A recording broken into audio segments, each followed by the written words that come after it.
Hello, everyone, and welcome to another edition of Commerce Chats. We did manage to sneak this little Commerce Chats in before the end of the year, so I'm very happy. Thanks to the audience. Thank you for tuning in. Thanks for watching. Hopefully, this will be a nice, light Commerce Chats, interesting, a bit provocative. It might raise a few eyebrows, maybe. But if you have any comments, put them in the comments box. Ask away. We'll try and go through and try and get to those comments.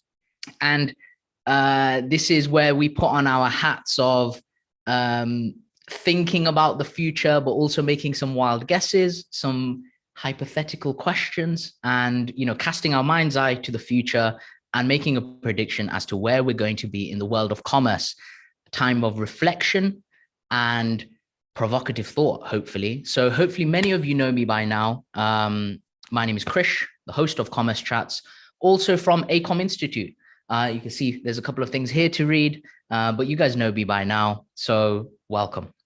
Now, today, I'm joined by someone super cool, someone really chatty, and we've been waiting a long time for this Commerce Chats, so I'm very happy this has finally come around.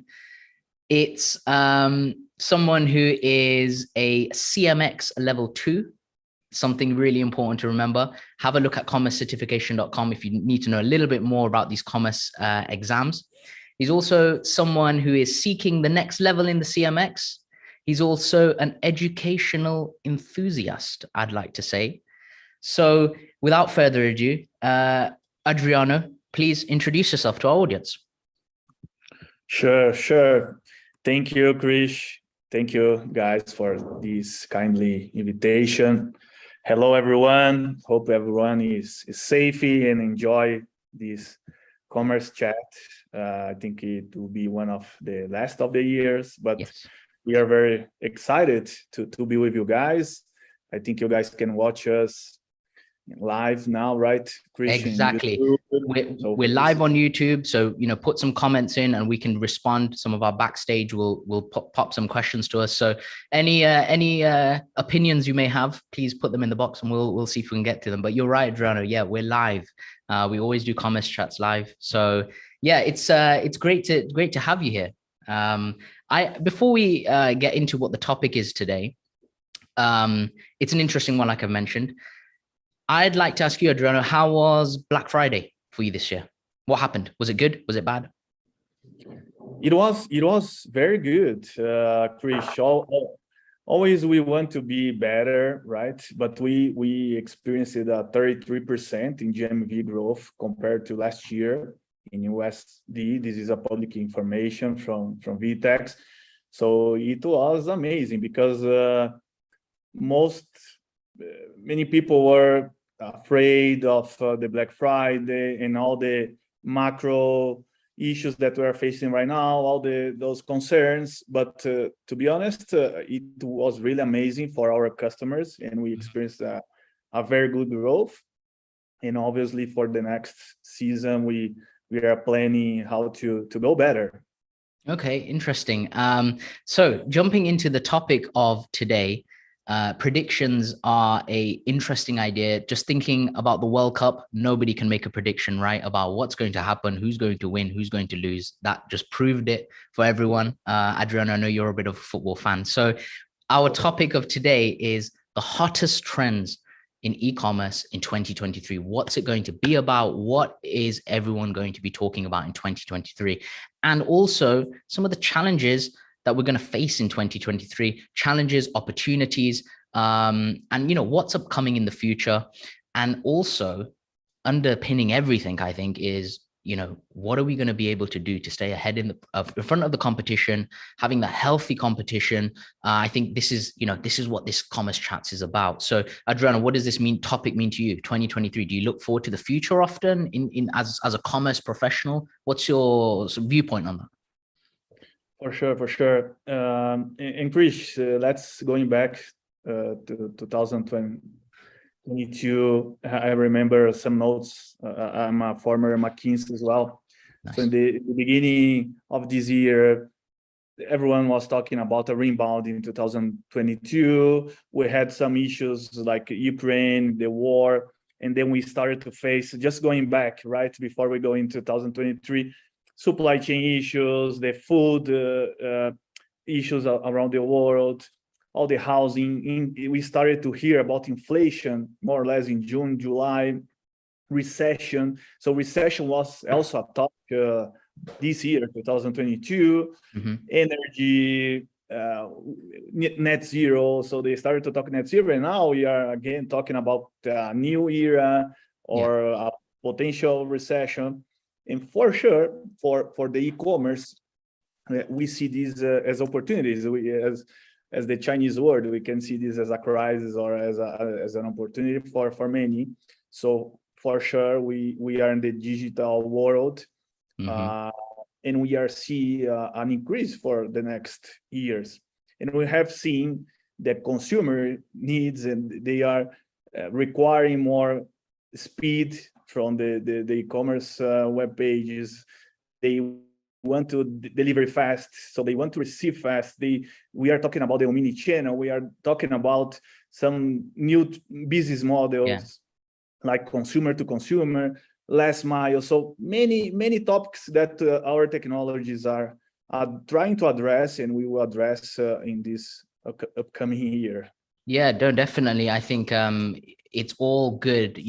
We have these sort of these challenges, these opportunities, but it's about how we respond to them. So let's jump into it. We've got Adriano and I have been chatting over the past few weeks, and we had the list that just kept going. We had our armchair analyst sort of mode on, and we were making some predictions for 2023, but I want to kick it off with the first one. So this is really the comment that we kind of came up with here, which sales are going to be harder in 2023. We've got various factors, macroeconomic, microeconomic. It's going to get harder. From my research and from looking and speaking to people in commerce, Black Friday results were wild across the globe. They varied from different places to being successful to being not as expected. And in 2023, my view is that sales are going to be harder, and potentially businesses are going to cut back on their technology investment, but at what cost? It's a hypothesis. That's my prediction. I think they're going to be doing that to stay afloat, really, in a very competitive landscape. But Adriano, what do you think? Do you think my prediction is true? Do you think it's something that it sounds a bit doomsday, but do you think it's realistic?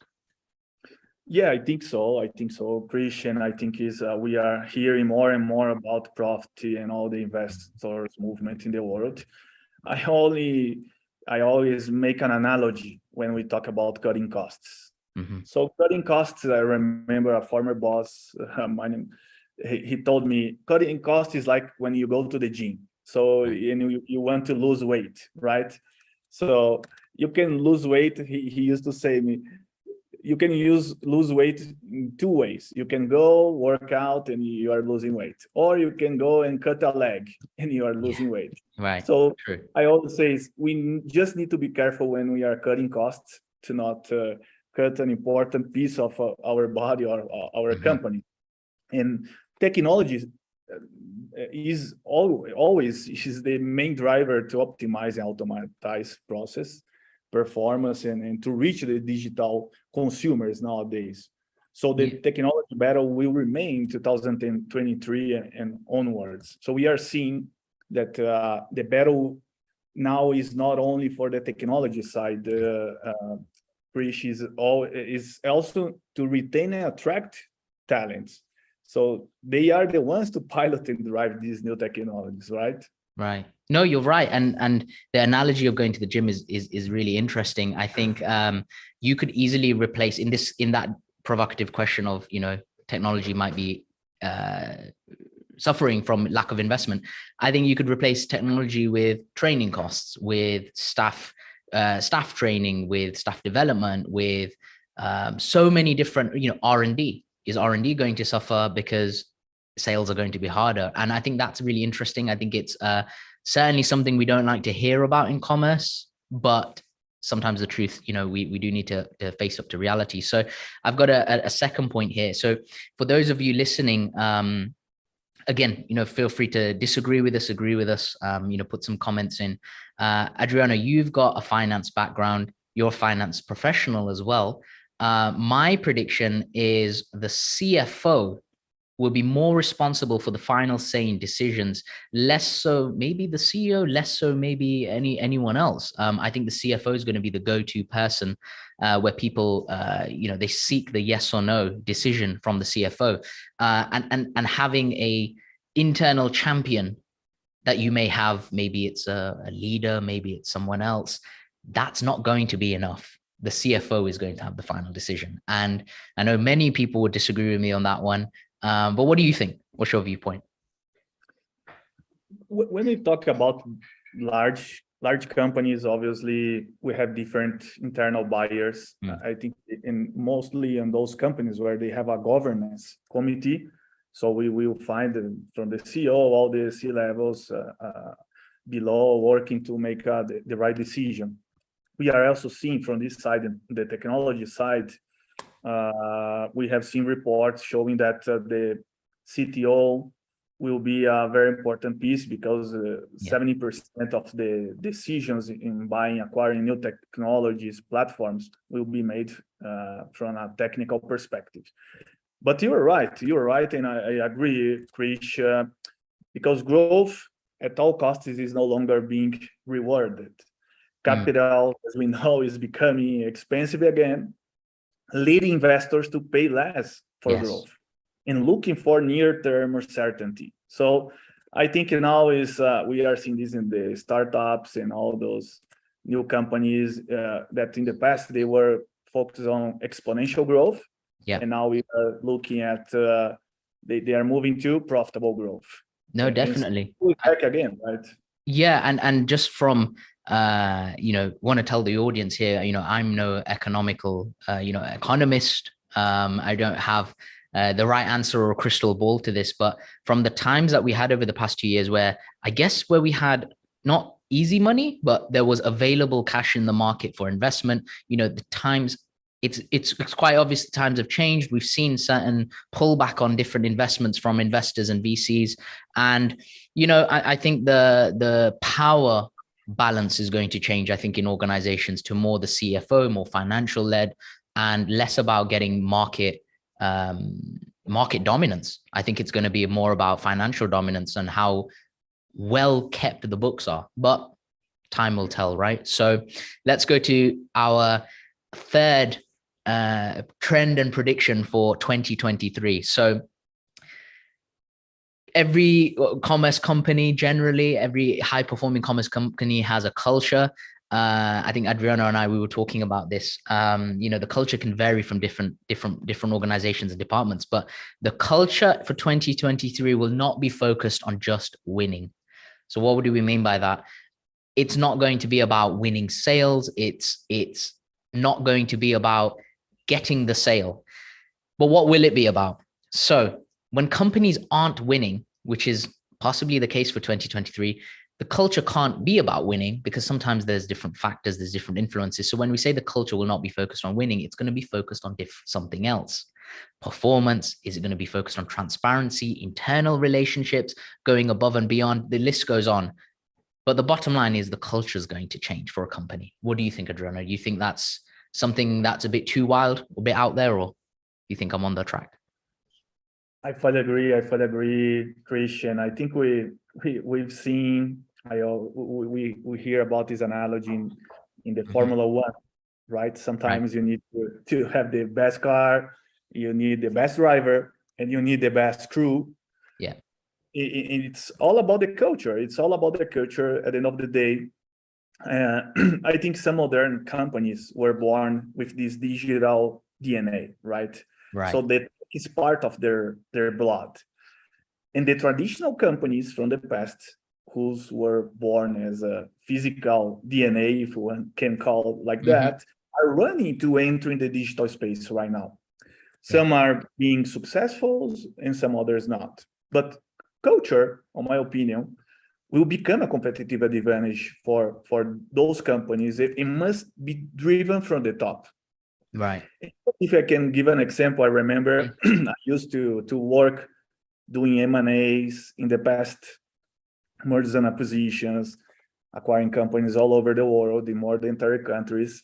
and I was in charge of the sales of those companies, the team of sales better. Mm-hmm. And one of the things that we realized at Krish, and we did a research at that time,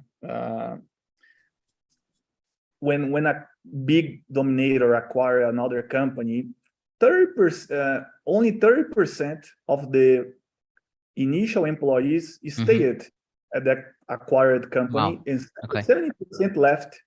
And one of the main reasons that they told us in the research was due to the culture. So those culture shock, because you as you said, it can be cultures from a country perspective, religion, and beliefs, and many other things. So I think culture will really be an important drive to retain and to attract new talents to pilot those new technologies that we are talking about.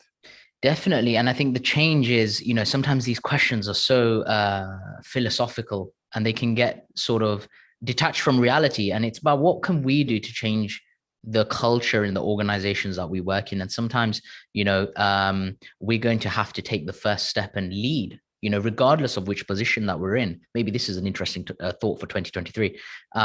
You'll have to take it into your own hands, culture, and shape it to how you want. So anyway, we can talk about that one for a while. So I'm going to move on to another one, which is something relatively kind of hits close to home. I'm based in England, based in the UK, and we're having a bit of turmoil in some of the markets, people having industrial action. So the delivery drivers are on strike. There's hospital people on strike. There's various, fundamental services that are on strike in the UK. Trains, for example, have been strike for a long time.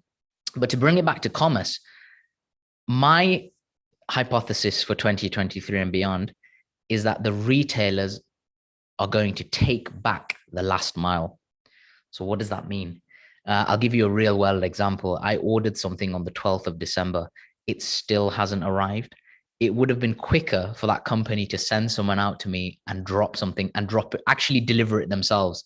So I know we're being very hypothetical here, but these ongoing disruptions are impacting customer journeys. So are retailers going to take back the last mile, do you think, Adriano? What do you think is going to happen next year? Yeah, Krish, is not an easy question. No.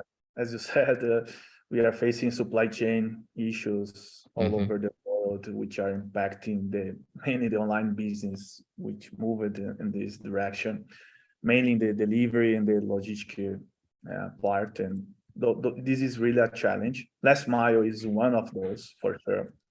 And we are trying to solve one of the major challenges and needs from this new or young generation called millennials, Z generation, which is the speed. So they have the speed. So right, they want things right now, and so each minute counts for them, right? That's each right. minute, Yeah. Maybe in the past for us, we have the patience to wait for some things, but this new consumer is changing the game. As you said, in the UK, they are trying, in my opinion, to re-educate this consumer again. For me, it's a very good idea, because many those new generation, they can't wait 15 minutes, 1 hour, 1 day anymore. However, the quick question is, are they willing to pay a higher price to get the product at the same day? And the other thing is, Krish, I was reading this morning, many companies are building stocks, inventory, right? To respond, as you said, react fast. But it means capital cost. It means inventory cost. And this has a financial impact in the working capital of those companies. And it's one of the reasons most of those companies in last mile, they can handle, and they are looking for financing in 2023. It's interesting. I'm in Mexico. And Mexico have emerging markets will have a different reality, right? So we still have the COVID situation out here, and we are facing the issue to receive at home in some of the occasions we still cannot go to to come back to the physical stores? Well, this is it. I think you know, there's definitely that uncertainty in so many different places. But you know, Adriano and I, for the audience, Adriano and I were talking in the week, and we were compiling different sort of resources. But then something that came out this week or last week, was the Shopify trends, the commerce trends for 2023. Huge document, really worth a read. And that, you know, they highlight a couple of different points, but I think they underpin what we're saying. The economic outlook for 2023 and beyond is a bit sluggish. So they actually say by 2025, it's going to go down the projected retail sales growth to 4.1%, which actually is less than, well, it's less than half of what was in 2021, for example. So maybe it's a reset, maybe it's back to normalization, but it's certainly going to be a shock. So going back to our trends for 2023, is another interesting one, which is the gig economy. So whether we like it or not, there are some people that really like the gig economy. There are some people that don't. I'm in the middle with my viewpoint on the gig economy, from ethical to moral to financial. But whether we like it or not, I think it's here to stay. Due to industrial action happening, uncertainty in the market, lower wages, cost of living crisis for many people, is the demand for gig economy workers going to increase in 2023, Adriano? Is this the new business model for the future? What do you think? I think it's already a reality, and I think it's not something new. If you remember, Krish, even Uber, they launched Uber Work some years ago. I think they piloted in Europe, and really they were trying to address these freelancers trends. So some people, they don't want a permanent job anymore. I think it's totally aligned to what we are hearing right now about the future of work or future of jobs. People or individuals, they can offer their services to others without boundaries, right? By working from anywhere. We heard this before. If you remember back at 2005, our dear American writer Thomas Friedman wrote the book "The World is Flat." So I think we are facing these companies. They are flat. They are working the globalization. All the talent is also going this wave.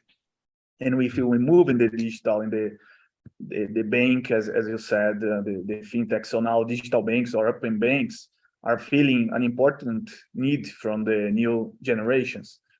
Just as a data, plus then 55% of the millennials never went to a bank branch. Right. Wow. And they're willing to receive other value-added services from the bank at all. They just don't want to pay the commission and don't get back any value-added. So these are the digi players that you're referring to, right? When you're talking about banking, these are the pure digital banks that millennials are kind of used to. Is that what you're referring to? Yeah, correct. And we can see, for example, new bank have been disrupted in this sector, right? Among many others, fintechs and open banks, mainly in the emerging markets, because the credit card penetration is very low in those emerging markets. We still use money as the main payment way to, and this is one of the challenges to e-commerce. On the other hand, so the traditional banks who used to survive by charging a commission, they have to reinvent. Yes. So it's not about the commission; they have to add other value-added services, and then the bank client become a source of monetization for those banks, and they start to look at marketplace models and to offer other services rather than financial services. Yeah, interesting. I think the traditional banking world is failing the gig economy workers, and I think millennials. I think you're definitely seeing a change in the tide of the way that banks approach millennials and the change in consumer behavior, especially in the UK. From a UK standpoint, the amount of high street banks and traditional banks, we know this now, it's been going every year dropping. I wonder if the commerce world is understanding the needs of gig workers. I feel like they don't, but I don't know. I guess another thing of time will tell. But one thing you mentioned there, which I think brings us on to the next topic. This is really interesting to me. The rise of C2C. So we have loose C2C, eBay, for example, but we have one in the UK called Vinted, where essentially the consumer is an employee. They are running the business. And I find it fascinating. My partner uses Vinted, and I see her, placing adverts, fulfilling the order, going to process the order, package, ship, a full e-commerce operation. And I find it fascinating. And my trend for 2023 is, are consumers the new employees keeping these businesses afloat? And our business is going to have to do more in these CTC situations. And I think we can compare the China trend to the Western market. Adriano, what do you think? Yeah, totally is a trend, Christian. We are seeing, as you said, China is a reality right now. We called it C2C, and they have also the model C2B. So right, consumer to business. As you said, eBay is one of the cases. Wallapop in Europe, Ali in China, Lazada, Shopee, many of those marketplaces, they are using the C2C model. Obviously, they have a lot of changes and a lot of challenges to avoid fraud, which is one of the major issues when we are talking about sharing economy, right? We are talking about sharing economy, and they use some payments gateways like PayPal. PayPal is one of the used, as you know.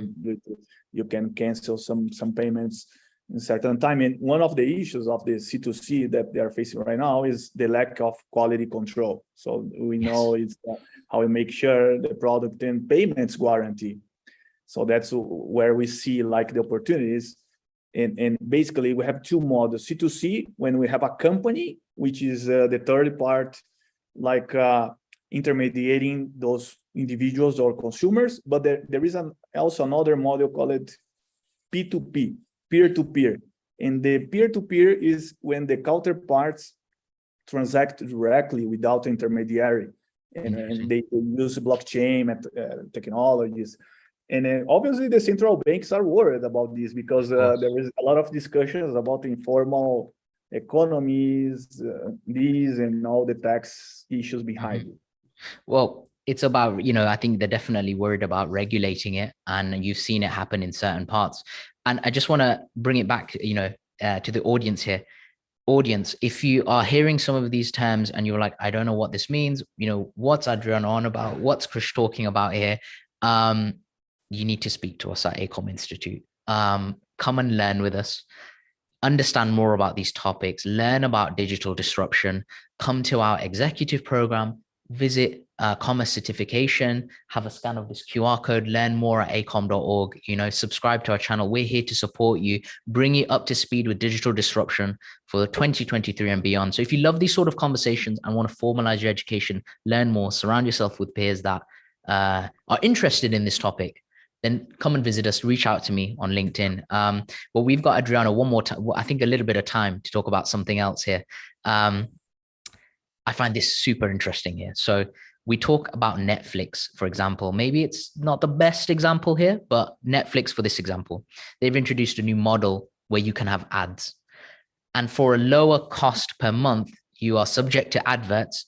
But I guess my trend for 2023 is, are consumers going to be more willing to accept trade-offs to lower their costs? I think they will. And I think we're going to see a lot more negotiation, whether we like it or not, actually, from businesses to the consumer. Adriano, what do you think? Do you think it's something that is likely, or am I being a bit pessimistic? What do you think?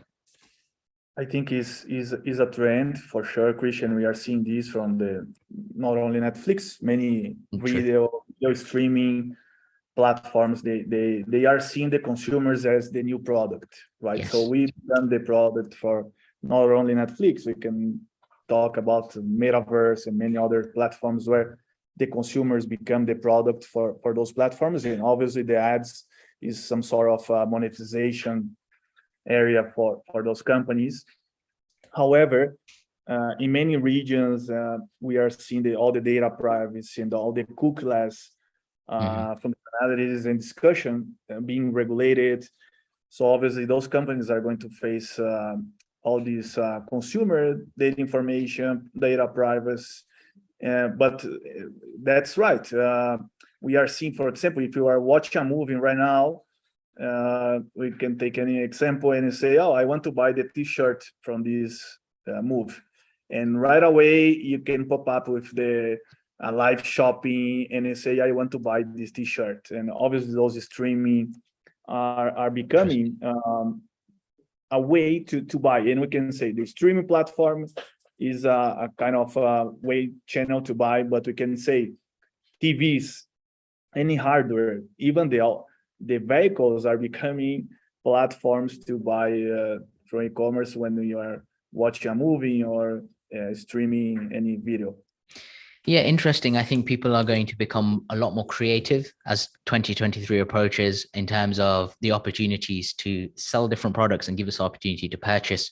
I think that we will see more trade-offs. I feel that people's attitudes may change. You know, this is something a bit controversial, but we know the holy grail sort of in commerce is, you know, fast delivery, late cutoff times, but consumers, I believe, are going to be willing to accept more trade-offs for a lower cost due to various macroeconomic factors and, you know, personal situations. I think it's going to be an interesting year. Adriano, we are coming to an end, I think, but I've got one super last question. We talk about crypto, whether we like it or not. Some of the things happening in that world are rocking the financial industry. Do you think it affects people in commerce? And if so, how? And do you think it's something that we need to know more about? Yeah, and I think it's somehow correlated to the previous point about the trade-offs, as you said. The consumers always are willing to give information. As always, they receive something back, right? And they are negotiating. Those are the trade-offs. And I think crypto, we have many discussion about this from the financial perspectives and all the central banks, and we can go through what we just talked about, the open banks and this new generation transacting into blockchain platforms, going out of the central banks. We see the high interest rates doesn't help in the inflation all over the world, so consumers are finding out other ways to keep their money against the inflation. But the crypto, behind the crypto, we can say there are, talking about from the e-commerce perspective, we are talking about the loyalty programs as well. So if you go in the loyalty programs, we can see this kind of cryptocurrency. Anyone can do an ICO right now from the company, and we are exchange with the customer, with the end customer, some benefits. So some players, global players, they do this very well.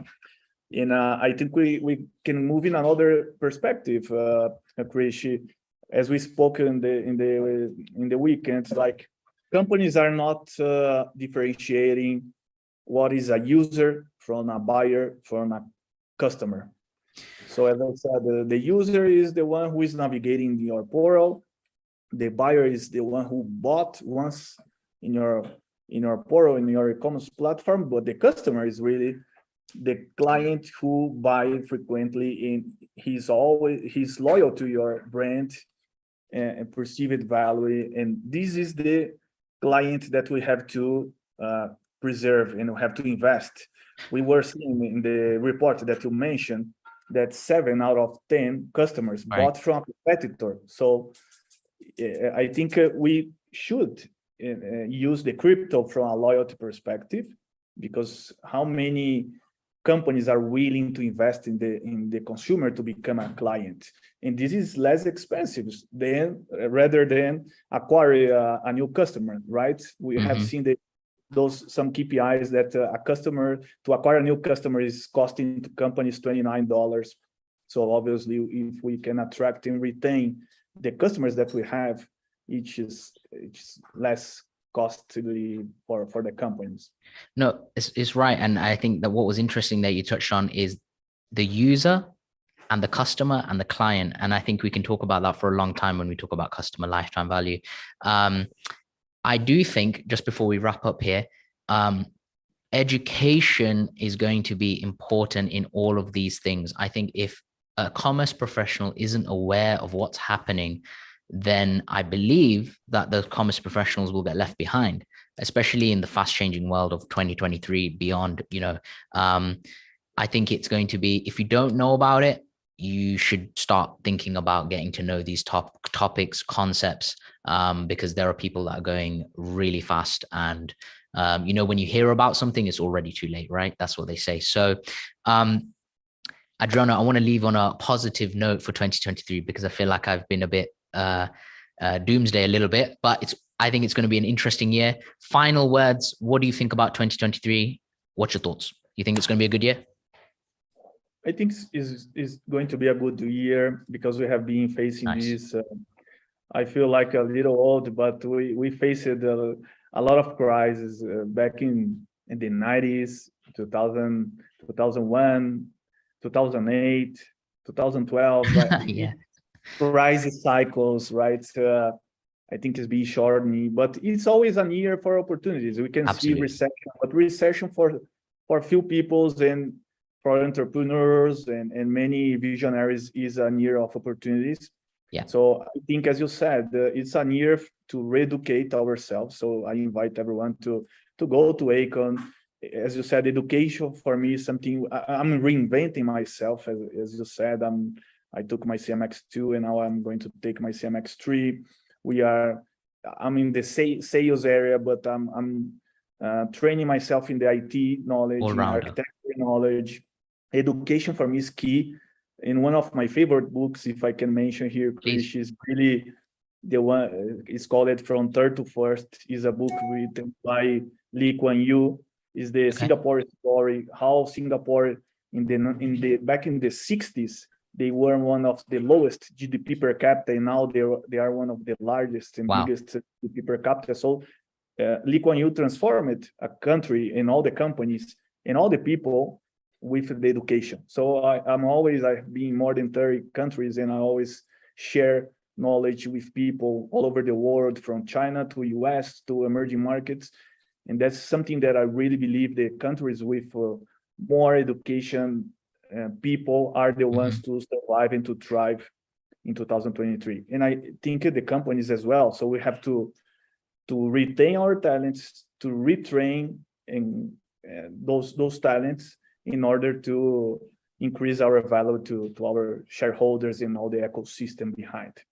Yeah, definitely. And yeah, really nice last words there from you, Adriano. It's been a pleasure to have you on here. And like you said, out of recessions, great companies have been born.